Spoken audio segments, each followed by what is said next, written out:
Assalamualaikum warahmatullahi wabarakatuh. Kembali berjumpa dengan saya Hirsbun Arif dari Forum News Network. Bagaimana puasanya? Masih tetap semangat? Ini tinggal 10 hari terakhir atau 10 hari putaran terakhir, putaran ketiga. Dan beberapa saat lagi kita akan menyambut Hari Raya Idul Fitri. Kredibilitas Komisi Pemberantasan Korupsi betul-betul berada dalam titik nadir. Banyak sekali pihak yang mendesak agar KPK dibubarkan saja. Memang sejak dilakukan revisi Undang-Undang KPK, tampak sekali bahwa upaya pelemahan terhadap lembaga ini menjadi sangat nyata. Selain masalah kewenangan yang dipangkas, kemudian juga terutama adalah kredibilitas dari para unsur pimpinannya. Kita tahu kemarin pimpinan KPK, Ketua KPK sendiri langsung, Firly Bahuri, baru saja mendapat teguran dari Dewan Pengawas karena pelanggaran kode etik. Dia kedapatan menggunakan helikopter ketika pulang kampung, dan helikopter itu diduga berasal dari fasilitas seorang pengusaha. Pada waktu itu Firly Bahuri menyebut bahwa dia menyewa sendiri helikopter tersebut, tapi kemudian Dewan Pengawas memutuskan bahwa Firly Bahuri melakukan pelanggaran, dan karena itu dia kemudian dihukum, diberi teguran.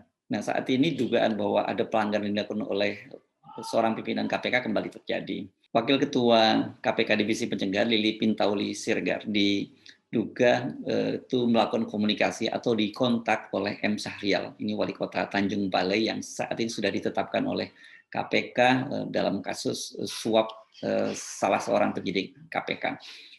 Dugaan bahwa Lili berusaha dikontak oleh M. Syahrial ini muncul dari masyarakat anti korupsi Indonesia, MAKI. MAKI menyatakan bahwa mereka mendapatkan informasi wali kota Tanjung Balai M. Syahrial mencoba mengkontak Lili Pintauli Siregar.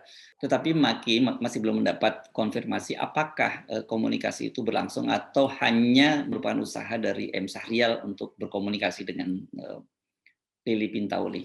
Di dalam Undang-Undang KPK, seorang penyidik, apalagi seorang pimpinan KPK, unsur pimpinan KPK berkomunikasi dengan orang yang diduga melakukan pelanggaran, ini juga merupakan pelanggaran kode etik yang hukumannya sangat berat.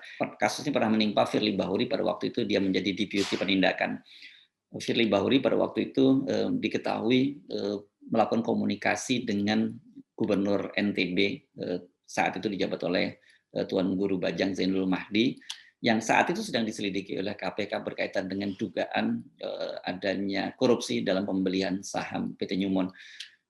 Pada waktu itu Firly membantah, tetapi kemudian dari hasil penyelidikan yang dilakukan oleh KPK diketahui bahwa tidak hanya sekali kasusnya, dan Firly tidak hanya bertemu dengan Tuan Guru Bajang, Gubernur NTB pada saat itu. Nah, tetapi Firly kemudian selamat, tidak dijatuhi hukuman karena ketika proses ini tengah berlangsung, dia kemudian ditarik oleh Mabes Polri. Jadi kasusnya Firly pada waktu itu menggantung, jadi belum ada keputusan dia salah atau tidak, karena ketika proses tengah berlangsung dia sudah tidak lagi menjadi pegawai KPK, karena itu KPK tidak lagi bisa menjatuhkan hukuman kepada Firly. Soal dugaan bahwa Lili Pintauli Siregar ini berkomunikasi dengan M. Syahrial ini memang jadi sangat serius, dan setelah beberapa hari kemudian Lili Pintauli Siregar memberikan klarifikasinya.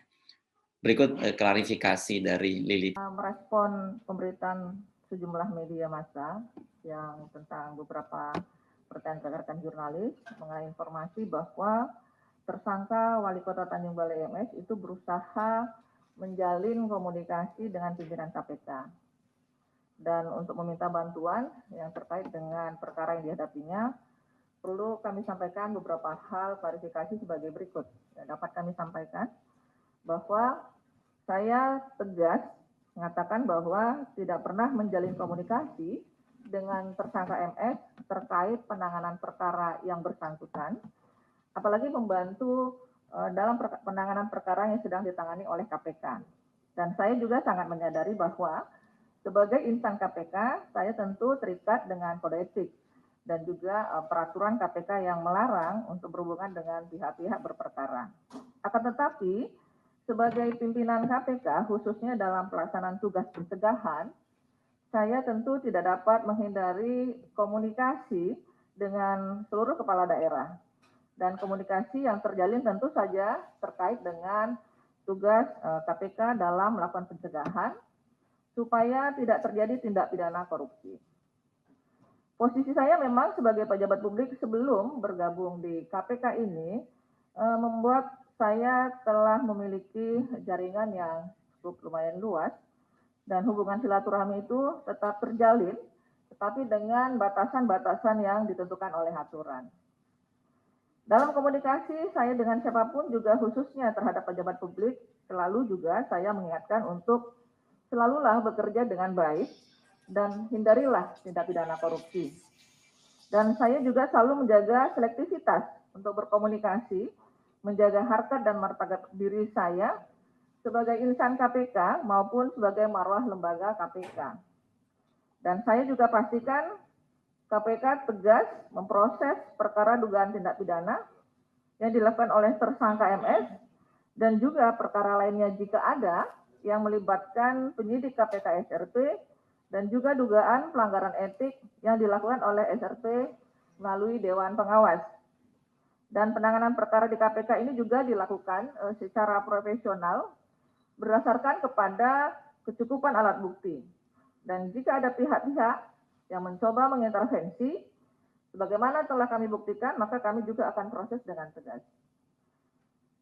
Demikian klarifikasi saya. Apa yang kami sampaikan dalam konferensi pers hari ini juga merupakan bagian dari komitmen saya sebagai insan KPK untuk tetap menjaga integritas diri demi menjaga harapan publik kepada KPK sebagai lembaga yang dipercayai publik dan memegang teguh integritas. Jawaban dari Lili Pintauli Siregar ini dianggap tidak cukup memuaskan. ICW misalnya menilai bahwa jawabannya ambigu.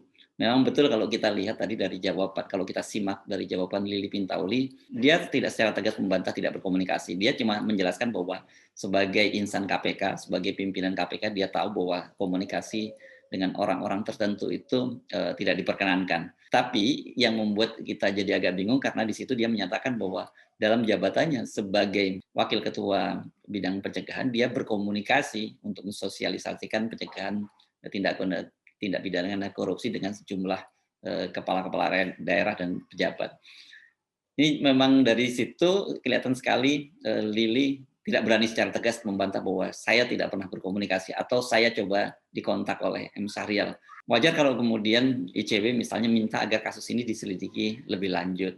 Karena memang soal seperti kita singgung tadi, komunikasi seorang pimpinan KPK, bahkan tingkat level penyidik pun tidak boleh dilakukan. Apalagi kalau sampai level pimpinan. Agar tidak menjadi simpang siur atau fitnah, memang harus diselidiki lebih lanjut. Mestinya memang Dewan Pengawas dari KPK segera memanggil Lili Pintauli Siregar untuk mempertanyakan, untuk melakukan penyelidikan. Betulkah bahwa Lili tidak pernah berkomunikasi dengan M. Syahrial, Wali Kota Tanjung Balai, seperti yang dia katakan secara tersamar tadi, tidak secara tegas. Dan tadi ICW misalnya meminta agar segera dilakukan penyitaan terhadap handphone dari Lili. Dari situ nanti bisa ditrasir apakah ada komunikasi dengan Wali Kota Tanjung Balai M. Syahrial yang sekarang sudah menjadi tersangka dalam kasus dugaan korupsi kepada seorang penyidik di KPK.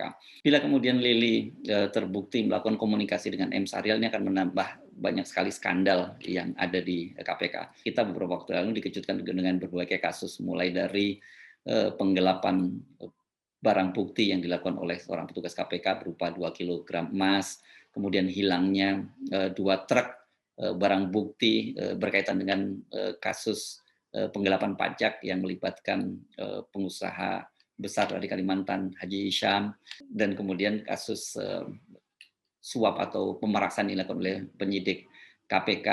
Dan kalau kemudian ditambah lagi dengan kasusnya Firly Bahuri sendiri, ini lengkap sudah. Kalau lagi, apalagi nanti ditambah memang bila terbukti Lili Pintauli Siregar melakukan komunikasi dengan Wali Kota Tanjung Balai M. Syahrial. Sudah mulai terjadi pembusukan mulai dari level atas sampai ke level bawah. Karena itu tidak berlebihan kalau banyak pihak yang menyerukan agar KPK sebaiknya dibubarkan saja.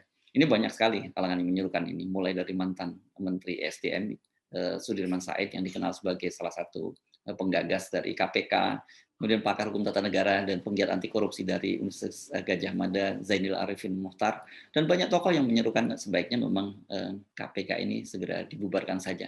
Tetapi di luar mereka yang berpikir agar KPK dibubarkan, ada juga yang meminta agar revisi Undang-Undang KPK ini dibatalkan. Ini kemarin 51 orang guru besar dari berbagai perguruan tinggi. Di antara mereka itu terdapat Profesor Emil Salim dari Universitas Indonesia dan juga satu orang dari profesor dari Fakultas Hukum Universitas Indonesia sekarang sedang naik daun, ini Profesor Sulistyo Wati Irianto. Ini dia juga meminta agar revisi Undang-Undang KPK itu yang sekarang sedang dilakukan judicial review di Mahkamah Konstitusi itu agar dibatalkan. Sebab memang revisi inilah yang dianggap menjadi biang keladi pelemahan dari KPK. Mulai dari kewenangan penyadapan, kemudian sampai SP3, itu yang paling banyak disoroti, dan kemudian juga terpilihnya para pimpinan KPK saat ini. Kasus SP3, Anda tentu masih ingat, yang paling heboh adalah SP3 yang diberikan kepada buron BLBI sebesar hampir 5 triliun Samsul Nur Salim. Setelah sekian tahun buron, kemudian dia ternyata kemudian mendapat SP3, dan anehnya baru setelah ada kasus SP3 dari Samsul Nur Salim itu pemerintah untuk membentuk tim untuk menagih para obligor dari BLBI yang jumlahnya sampai lebih dari 100 triliun. Agak sulit kita membayangkan bahwa para obligor ini yang buron bertahun-tahun kemudian mau dengan sukarela membayar dana BLBI yang sudah sekian tahun mereka nikmati, jumlahnya triliunan rupiah dan mungkin saja sudah diinvestasikan di beberapa negara lain. Begitulah situasinya saat ini. Publik sudah tidak lagi punya kepercayaan terhadap lembaga satu-satunya yang tadinya dianggap kredibel dalam pemberantasan korupsi, yakni KPK. Kita kan ingat mengapa KPK pada awal dibentuk ini karena dua lembaga penegak hukum, yakni kejaksaan dan kepolisian, dianggap tidak bekerja cukup maksimal atau efektif dalam menangani korupsi. Karena itu kemudian dibentuk KPK. Tetapi kemudian melalui berbagai revisi, peran dan wewenang dari KPK itu dilucuti satu persatu. Dan kemudian muncul berbagai skandal tadi. Jadi tidak berlebihan kalau kemudian sebaiknya karena makin banyak skandal, sebaiknya KPK dibubarkan saja dan kemudian dibentuk sebuah lembaga yang baru, lembaga yang bersih, mulai dari para penyidiknya, mulai pimpinannya, dan juga diberikan kewenangan-kewenangan yang jauh lebih sakti dibandingkan dengan KPK saat ini. Saya Arif, sampai jumpa. Assalamualaikum warahmatullahi wabarakatuh.